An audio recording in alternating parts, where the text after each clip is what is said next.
Hello, welcome to another vintage Schumacher RC video. This is a continuation of our Cougar 2 Riri Works build. Is it a Cougar 2 Riri Works or is it a Cougar 2 Works Riri? Anyway, it doesn't matter. Anyway, this is a continuation of the series that I'm making. In this one, what I'm going to do is I'm going to construct the bull race steering and I'm going to attach it to the chassis. Oh no, it's awesome stuff, people. This is awesome stuff. This is a well-anticipated model that the Schumi community were waiting for. I think there's many happy people out there who've got their hands on a Cougar 2 Works. I wonder why they didn't produce a Cougar 2 Sport or Cougar 2 Racing. That is a question. But anyway, we are at the top of the tree. We are on the Cougar 2 Works. It doesn't get better than that, people. Only one version of the Works, and that is every single upgrade that they had at the time went on this model. You got your swept-back wishbones, you got your varied shocks, you got your varied shock towers, which were carbon, you got your bull race steering, which is awesome. But saying that, all that stuff was on the Cougar 2 Team Edition. But anyway, you got your varied shocks on the back, you've got your slightly differently positioned gearbox, which the internals were the same as the team, which were alloy gearbox. And then the difference is the team had the metal drive shafts. So the Works had slightly different positioned gearbox. So had different wishbones and slightly different chassis, where it was cut out so the drive shafts could go straight. Oh, it's freaking awesome stuff, people. This is awesome stuff. Anyway, at the moment, I'm constructing the, what is it? Bull race steering. Yeah, bull race steering. This center track rod. I'm putting these ball joints in first because you've got to tap them in. You've got to cut your own thread. There's nothing wrong with that. Just don't over tighten. You know what it's like, screwing metal into plastic. You can easily strip the threads, but because you're in control of your freshly new part with no threads at all, you don't need to over tighten. That could be a pro tip, people. That could be a pro tip. Don't over tighten. But anyway, they're in. And now we are going to fit the steering arms. And it's another pro tip. Make sure that your ball joints are pointing towards the car, i.e. pointing backwards. Do not put them in the wrong way, because if you do all this and your ball joints are pointing forwards, you've got to redo it. So that's almost a pro tip, but it's obvious really. So this version uses 2 washers. We could compare it to the Team Edition, the original, which used 1 washer. Excuse me. But we're not going to do that. We're just going to stick with the 2 washers, and they've done away with the cheese head slotted screw. Sacre bleu. What is that all about? But never mind. It's fundamentally the same. We're using an extra washer. Okay, and we are not using the original cheese head screw, which is not a problem. I'm not even sure why they use cheese head screws. Maybe it's because they used to snag or a problem with catching on the lower bulkhead. I don't know. But these 2 washers are different. They did use a single washer originally, which I don't think was much of a problem, really, because you could grease in between these. You could grease in between them. So two washers. Okay. So anyway. So the whole idea of this method is not to over tighten the screw, because there is no bearing in there, Mr. Schumi. It's all down to torque setting. You want your arms to move freely, but yet you need to Loctite them in position. So one issue is if you over tighten and then you Loctite, you are unlikely to be able to adjust. You would have to take the components apart and redo. So this is why I'm looking for a nice tool, because it's quite awkward. It's quite awkward to nip these up with the correct torque and hold everything. So what I'm doing here, one thing is I don't want to over tighten. See, look, it looks like I'm over tightening, but the arm still moves. You don't want to over tighten, and you don't want them too loose.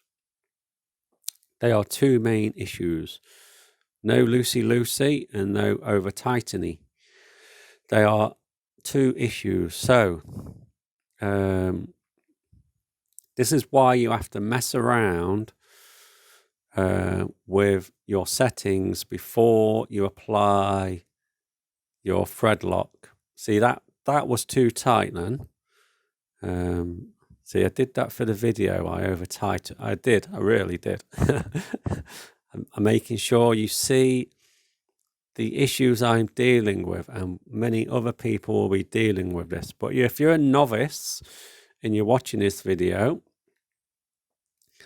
you want your arm to move freely without it being. It's very difficult to explain. If you hold your center track rod up vertically and you lift your arm to the top, you want it to drop quite freely without the weight of the bearings. And this is all before you attach the thread lock to your threads. So don't go bullheaded and go, yay, let's get thread lock on the screw and then do it. No. And the other thing I would advise is to use blue thread lock. Don't use the red stuff, because the blue stuff, you leave yourself an open window for adjustment. The red stuff, once it's gone, it's gone. And for some reason, my pivot, is it a pivot bolt or pivot? Call it pivot metal thing. It kept binding or digging into the swing arm, which was a bit weird. Don't really want the pivot arm coming loose because the attachment is digging into it. I don't know why it was doing that, but I solved it in the end by continuously moving it. Now, I think I'm at the stage where I can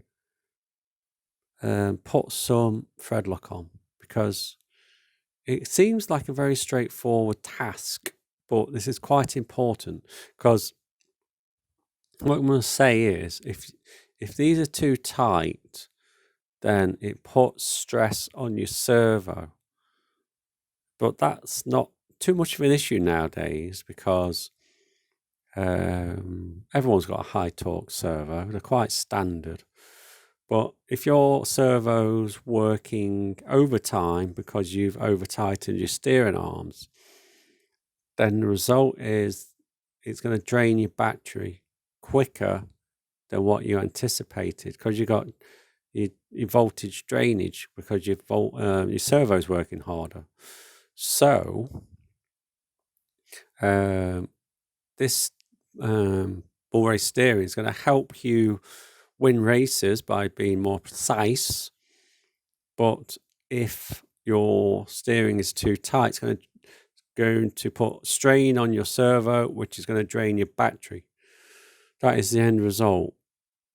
So now, you got to remember I'm using blue threadlock. I mean, I know I keep repeating that, but it gives me an open window to adjust.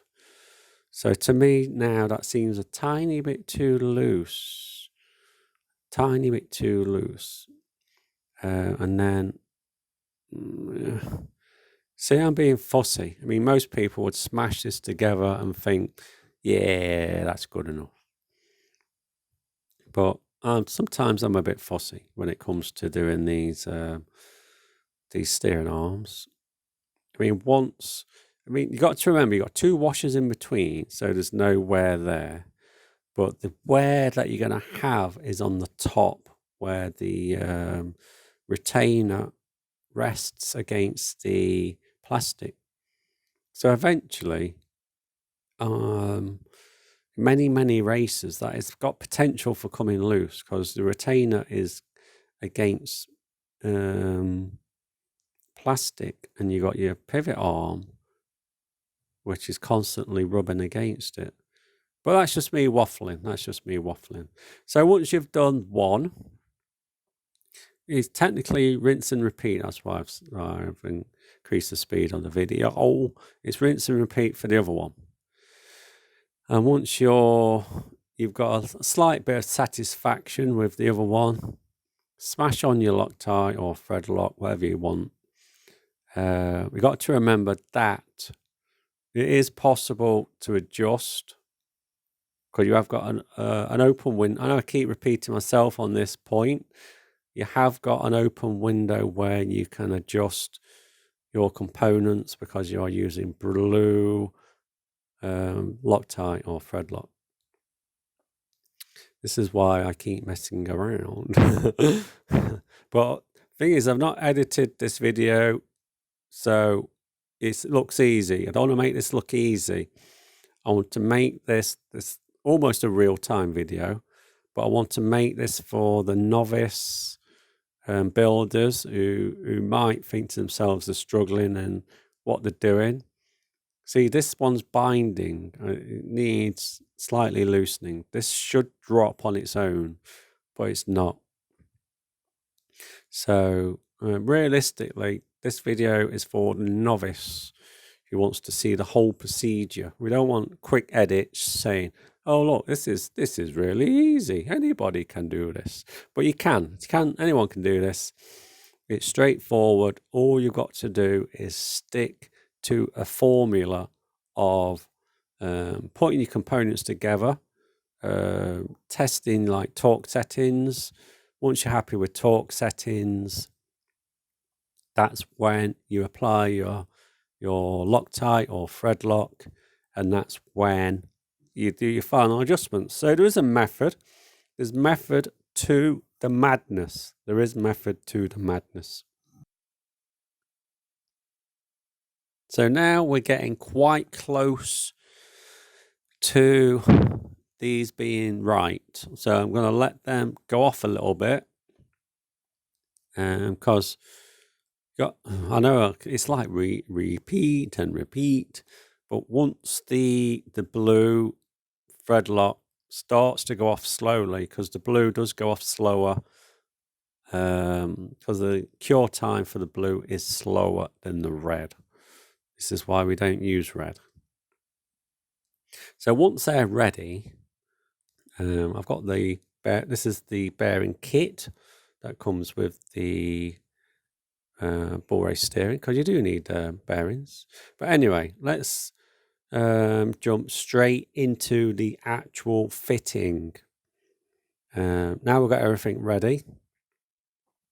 What I normally do when it comes to fitting the components, I kind of like dry fit first, make sure the screws fit. And my method for this steering mechanism is slightly different on a ball race steering car, because you've got to get all of the bearings in the right position for the steering. So you've got to do it in position. You can't mess around trying to do it any other way. So what I always do, I always get I think that's called the upper suspension plate, because the suspension screws onto it, but it doesn't matter. What I've done is, I don't know if anyone will ever notice, but my upper suspension plate, which is this bit I'm messing around with now, this is from an original Cougar 2. I don't think anyone ever will notice that. So it's a bit of a homage to the original car that I've used an original upper suspension plate. But it's narrower, you see. It's not as wide. But anyway, no one will ever notice that. And it's just something I thought I would mess about with. But anyway, so now I've got my upper suspension plate in position. I've put my screws in. I am putting my washers on first for my ball race steering. You've got to remember to get these on the right way round. Putting my lower bearing in, and then you can't put anything else in. You've got to clip that over. You've got to make sure you put that over first, and then there is a sleeve that goes in. That's like a spacer sleeve that holds everything together. And then it's like your top bearing. It is very simple, people. I mean, these do work nicely. I just cross my fingers and wish someone will develop a thrust bearing version instead of having two washers. Because then you will have a 100% fully ball race steering. Because at the moment, you've got we can't say 75, 2/3. It's 2/3 ball raced. The minute they get rid of them washers, it'll be 100%. But can you actually see that ever happening? Unless a third party decides to modify that. You never know. That'd be like a third party upgrade. That'd be awesome. But anyway, let's get back to this. So, ball race steering arms are on. Now, another thing I've noticed about this Riri is that the countersink, the countersunk chassis doesn't come across as it's been countersunk enough. I mean, I have discussed this in the past, where if you are going to paint a chassis, your countersink on the chassis has to be deeper, because any substance you put on the chassis afterwards will result in your countersinking technically shrinking. It's not deep enough.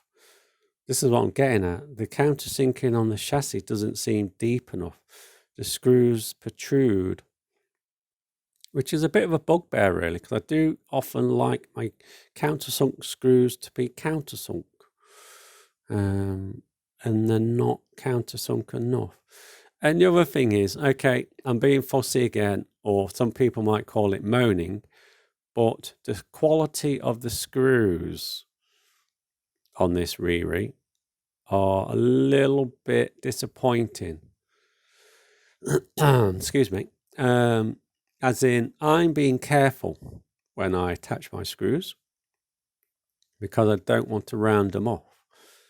I mean, I know the original screws on the original car were straight cut screws, which is very old fashioned now. These Phillips screws are very modern. Well, not as modern as the hex screws, but anyway. So I'm being very careful with my butcher screwdriver not to damage the screws, because they are very soft. This is my point. The screws are very soft, and it is quite disappointing that Mr. Schumi didn't give us up-rated screws for our top-notch car, because the Works is the pinnacle of the Cougar family. It is the top. So that rounds this video up as well, people. I'm sorry it's been a little bit too long, but we have attached the front end. We have attached the ball race steering.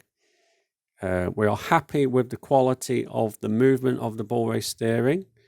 I've not attached the ball to the ball race steering because I'm going to use a different method. So thank you very much for watching, and laters.